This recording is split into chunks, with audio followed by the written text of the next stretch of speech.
एक राजा की अद्भुत कहानी। यह एक राजा की अद्भुत कहानी है। किसी नगर में एक राजा रहता था। राजा बूढ़े होने को आ गया पर उसको कोई बेटा नहीं हुआ, सिर्फ एक बेटी थी। राजा को बहुत चिंता होने लगी कि अब मेरा इतना बड़ा साम्राज्य कैसे संभलेगा, इसकी देखभाल कौन कर पाएगा। मोटिवेशनल स्टोरी, एक राजा की अद्भुत कहानी।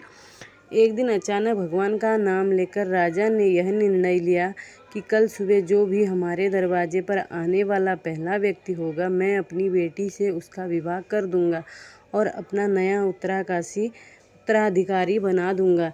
अगले दिन सुबह सुबह एक फटी पुरानी कमीज पहने एक लड़का दरवाजे पर दस्तक देता है। राजा ने प्रभु इच्छा समझकर अपने निर्णय के अनुसार अपनी बेटी की शादी उस लड़के के साथ कर देता है और अपना सारा राजपाट उसे देकर पहाड़ों पर संन्यास को चला जाता है। अब ये नया राजा राजपाट के बारे में जानकारी इकट्ठा करने की कोशिश करता है।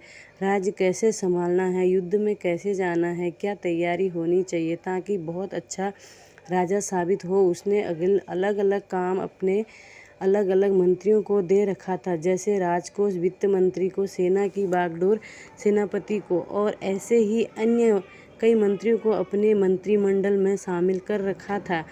नए राजा के संचालन में राज्य बहुत बढ़िया से चल रहा था। सारी प्रजा पुराने राजा की बहुत तारीफ कर रही थी कि क्या राजा चुना है। महाराज ने समस्त प्रजा के हमदर्द बनकर सदैव खड़े रहते हैं। यह राज्यसभा के समस्त कमरे में समय समय पर सब आ जा सकते थे, लेकिन एक कमरे में सिर्फ राजा ही जाते थे। ये एक कोठरी में 10-15 दिन में जाते थे और किसी को जाने की अनुमति नहीं थी, यहाँ तक कि रानी को भी नहीं थी।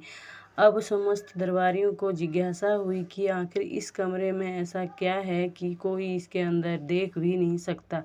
जानने की इच्छा सभी को थी, लेकिन कोई पूछ नहीं पा रहा था। फिर बड़ी हिम्मत करके वित्त मंत्री ने पूछ लिया कि माफ़ कीजिए राजा साहब, लेकिन आखिर इस कमरे में प्रवेश वर्जित क्यों है? क्या है इस कोठरी में?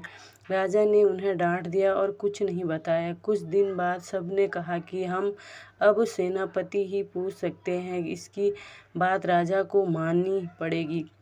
जब सेनापति राजा से कमरे के बारे में चर्चा किए तो राजा ने उन्हें भी कुछ नहीं बताया। यहाँ से सबके मन में एक ही विचार आ रहा था कि अब रानी ही है जो इस जिज्ञासा को समाप्त कर सकती है। सब ने रानी से कहा कि आखिर इस कमरे में ऐसा क्या है कि महाराज आपको भी जाने की अनुमति नहीं देते। फिर क्या था? रानी ने तो एकदम जिद पकड़ ली कि अब तो मुझे जानना है। राजा के बहुत समझाने के बावजूद भी जब रानी नहीं मानी तो राजा उन्हें ले गए और कमरे का दरवाज़ा खोला। देखा तो उसमें कुछ भी नहीं था, एक फटी कमीज और कुछ फटे कपड़े टंगे थे। जब सब ये देखकर हैरान थे तो राजा ने बताया कि मैं अपने शुरुआत को याद करने के लिए यहाँ आता हूँ।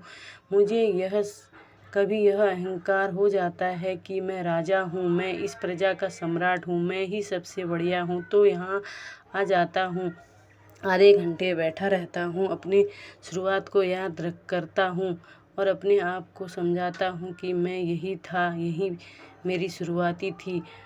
वो तो पुराने महाराजा का शुक्र मनाओ कि मुझे राजा बना दिया। थोड़ी देर के बाद जब अहंकार टूट जाता है तो माँ साफ और सच्चे मन से बाहर आ जाता हूँ और अपनी प्रजा की सेवा में लग जाता हूँ। यह कहानी हमें यह बताती है कि अगर ज़िंदगी में कभी आपको ईगो आ जाए, आप अपने को बेस्ट मानने लगो, आपको लगता है कि मेरे जैसा तो कोई है ही नहीं, तो अपनी शुरुआत को याद करिए, अपनी स्ट्रगल वाली पुरानी ज़िंदगी को याद करिए। आप सरल होने लगेंगे, ज़मीन से जुड़ा हुआ महसूस करने लगेंगे। इसीलिए कहा जाता है कि पैसा इंसान को ऊपर ले जाता है, इंसान पैसा को ऊपर नहीं ले जा सकता। तो नमस्कार दोस्तों, कैसी लगी आपको ये कहानी? कमेंट बॉक्स में ज़रूर बताना। कहानी को लाइक ज़रूर देना और अपने इस चैनल को सब्सक्राइब ज़रूर करना, सब्सक्राइब कर देना। तो मिलते हैं आगे एक ऐसी ही एक मोटिवेशनल कहानी में।